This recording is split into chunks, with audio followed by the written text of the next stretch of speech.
At the most basic level, there are two fundamental differences between some kind of handheld router and a router table. The first is that we have the reference surface as its own table, whereas when we are using some kind of handheld router, our reference surface is the workpiece itself. Now that can be important for things like how things square up to one another, what angles things are at.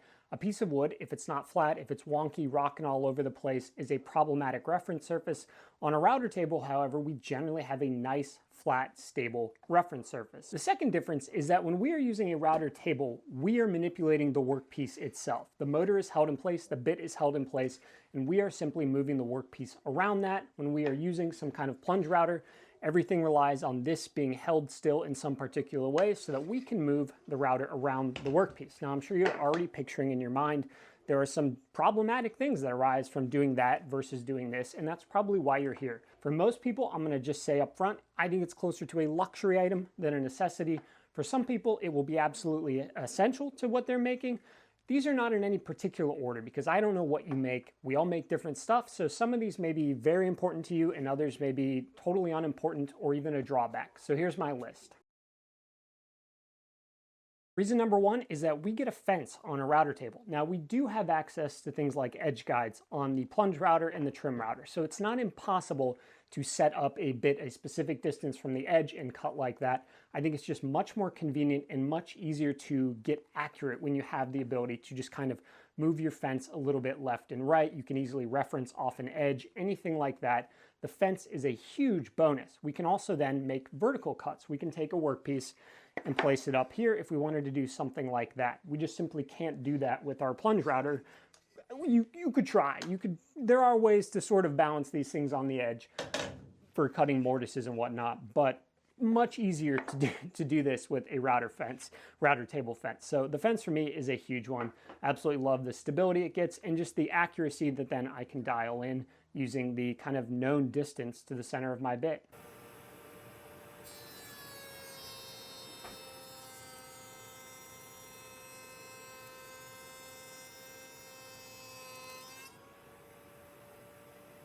The fence also provides us a sense of repeatability, that we can just set it, lock it, never have to think about it, and just keep running numerous workpieces over and over. The ability to batch things out at specific distances for specific cuts, extremely handy by using the fence in conjunction with the router table itself because we know everything is fixed where it is. Reason number two is that it's much less sketchy to use really large bits. Now, I don't actually have any gigantic router bits, but with a router table, you can kind of border on that shaper bit size things for certain edge profiles and whatnot. You can, but it's just really not safe to do that with a plunge router, and in fact, plenty of them won't even fit through here. So if you're looking to do some really heavy kind of panel cutting and you don't own a shaper, or it's not quite as big as a shaper, the safety that this provides for using those large bits, the stability, you get to have two hands on the workpiece, you're forcing it down, you're holding it against the fence. It just opens up possibilities with much larger bits that otherwise wouldn't really be ideal on a plunge router.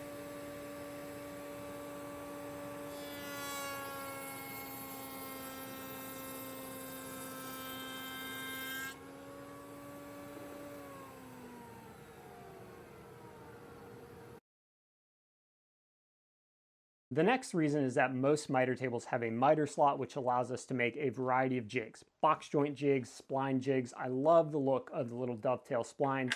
You can do box joints on the table saw with a dado blade and a box joint jig there, or just finger joints with a normal blade. I think it's easier on the router table to do it personally. I also like that on router tables you have the option of either pushing or pulling your jig. You can go either way. You can also push or pull in from the side. I just think that's easier. I prefer to pull so I can see what's going on. Plenty of people prefer to push. I like that flexibility. The miter slot also allows us to use things like feather boards, which are great for safety and accuracy. They allow us to prevent kickback by simply physically not allowing the piece to fly backwards out, and it also helps us press a workpiece either up against the fence or down against the table, acting almost like an extra hand, especially if we have something long that we need to support out to one side or the other. This can be our extra hand to hold it up to the cutter.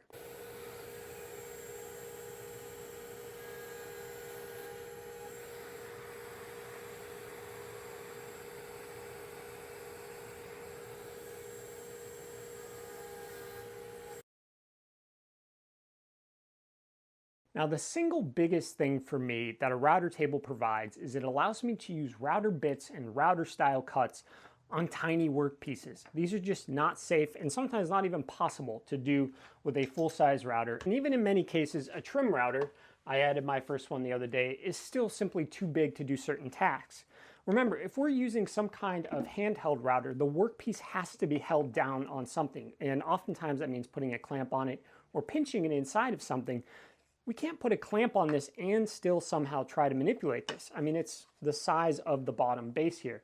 If I want to put an edge profile on this, it's just going to be really, really hard to do with any sort of handheld router. So in a weird way, even though this gets larger in terms of how much space it takes up in the shop, it allows us to work with much smaller pieces and do things we otherwise couldn't do. I think that's just arguably the biggest difference. It's what it adds that you just can't replicate with handheld routers. It's the ability to do work on very small pieces. One important feature for me is that I like to set my bases inside of a groove in my box. So they are inset. I need a groove inside up from the bottom. When I make box joints, that means I can't just go straight through on a table saw, or it leaves that kind of little hole that we see from the outside that just doesn't look good, even if you plug it. We need some kind of plunging cut there. Now on bigger pieces, handheld router, fine, no biggie. I can do that, I can clamp it down. It's a big enough workpiece. But on something tiny, and I'm talking, I make a lot of small boxes sometimes, I need the ability to plunge in here somewhere. And on the router table, this works out really easy. I stick the spiral bit inside of here, set up my fence, set up some stop blocks, and I just come over, press down, pull over, unplunge, problem done.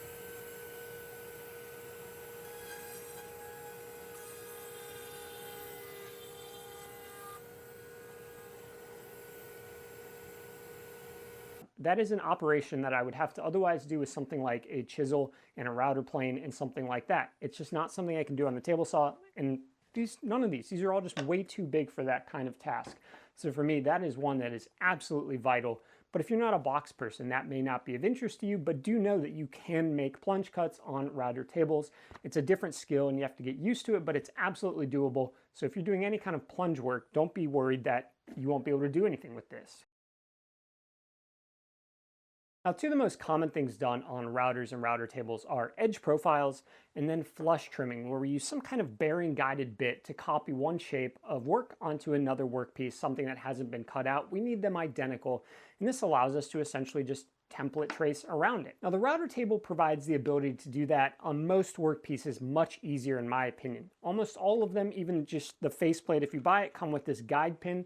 After a while, you probably won't need to use this anymore because you'll get used to it, but it allows you to guide that workpiece in. There's a level of safety there. And again, going back to our small workpieces, the only way you could do a flush trimming of something like this is going to be on a small router table or just a router table in general. These are just too big. There's no way you're pulling that off. So if you're flush trimming small parts or odd, kind of awkward shaped parts or very thin parts or something like that, the router table is going to be absolutely vital for you. I also just find it to feel a little bit safer on certain cuts, that I can make contact with the reference surface of the table itself than if I need to with the pin. I've got multiple points of contact coming in. Now, what I will say is there's obviously one big limitation here, and it's that there is a limited size that we can work on. These cannot just be gotten rid of. If you want to put an edge profile on a table or something like that, unless you've got a bunch of friends and you're really handy, you're probably not dragging a table across this thing to put some kind of chamfer bit on the edge of a dining table. So we are ironically limited to smaller sizes by taking up a bigger space with our router table.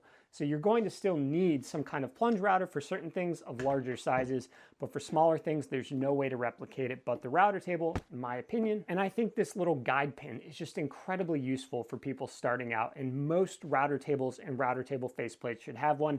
If you see something like this in the box and you are relatively new to router tables, don't lose it. You're probably going to want to use it at some point.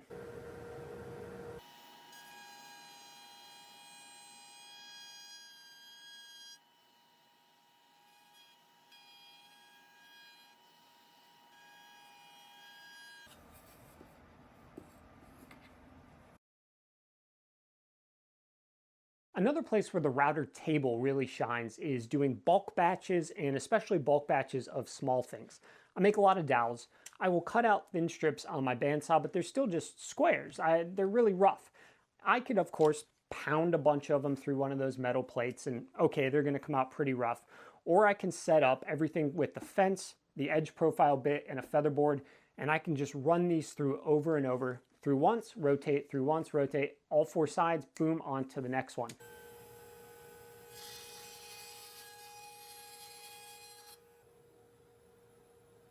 The ability to do repetitive cuts over and over, especially on small things, is just unmatched with the router table and just can't be done. How am I going to make a dowel with this plunge router? So for me, repetition, if I'm doing a bunch of boxes and I want to put grooves through a bunch of them, I find it easier to do on the router table than even on the table saw because I don't have to push it through, walk around, grab it, put it out of the way. It's already in my hands. I set it off to the side, I grab the next one and go.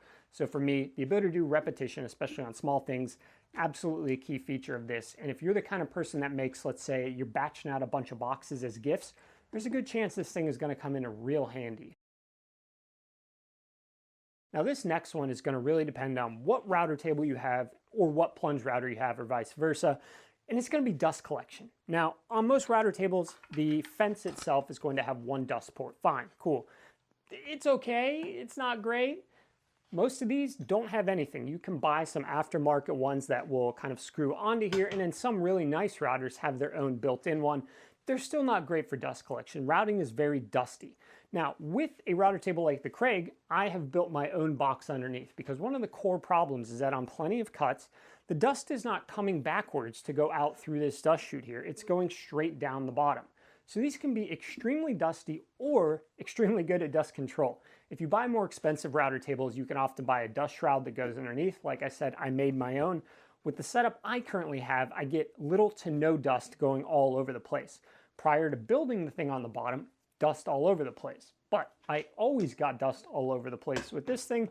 And with some cuts where the dust mainly is going back, this does a good job of capturing most of it. So in general, there is some level of improvement on some cuts for dust collection. And if you either buy a table from a company that sells a shroud or you're willing to build your own, you can get incredible dust collection through the router table with the right kind of dust collection, whether it's through a shop vac or something larger. And it can be a lot less messy than doing a lot of the tasks with these guys. And especially if you have one that doesn't have some built-in hose kind of place, these things just throw dust everywhere. They're one of the messiest tools you can use.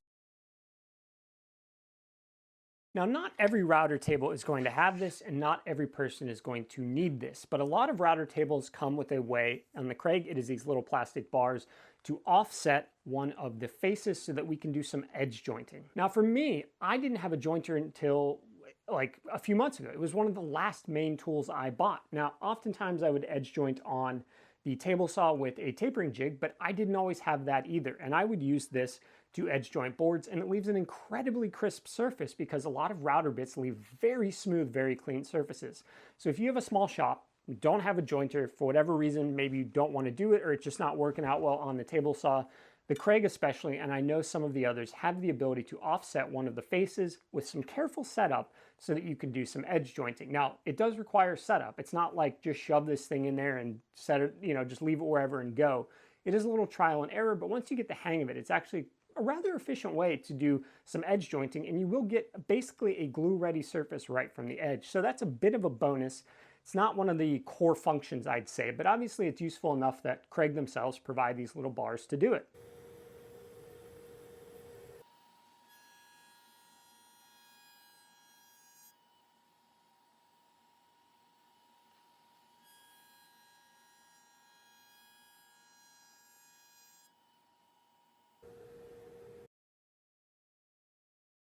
I find it easier to do precise adjustment and setup with the router table than with the plunge router. So for cuts where both can do it and I need that dialed in exactly, I will often come to the router table and do it. Now, every router has a different mechanism for raising and lowering the router. Some are easier than others.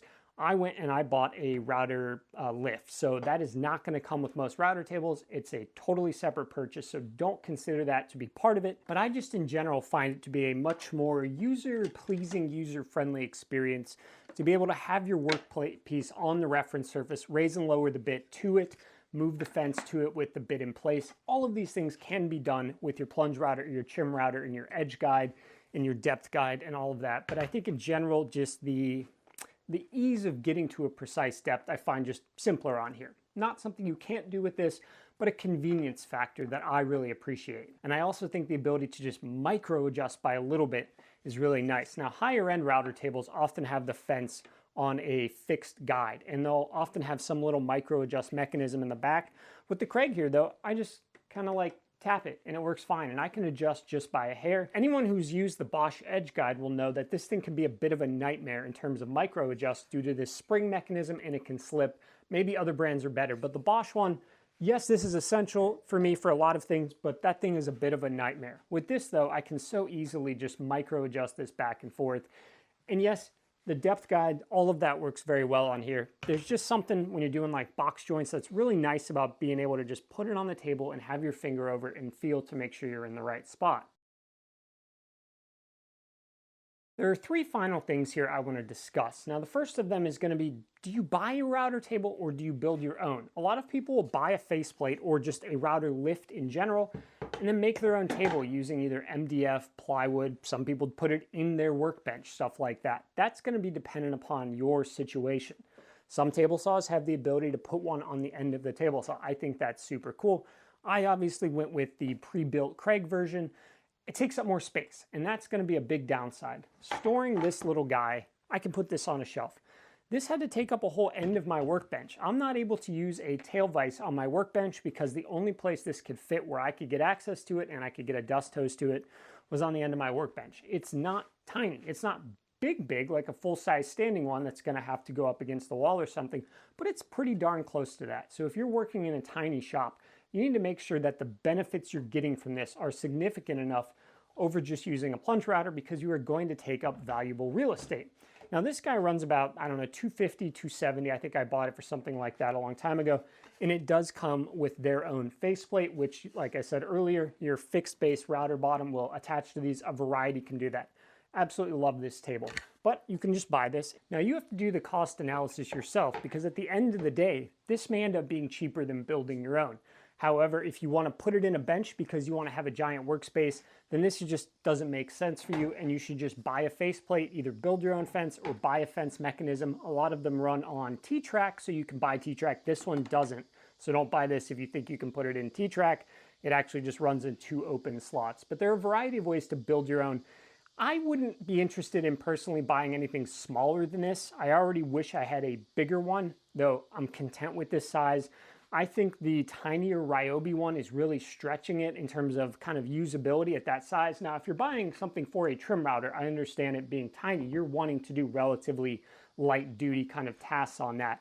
But I would be careful about paying too much for something too small when you could maybe spend a little more and get something like the size of the Craig. But that's just me personally, and I'm always a fan of people who want to kind of customize something and build it their own. I think that's really cool, and I think you often end up happier doing it that way, though maybe not at a great savings in the end, but who knows. And then the final thing, and this is just a personal pet peeve of mine, if you only own one router motor and you have a table and you have a plunge base, you got to take it in and out each time. Now, depending upon the mechanism that's holding in the motor to the table, that may be quick, or that may be a lot of work.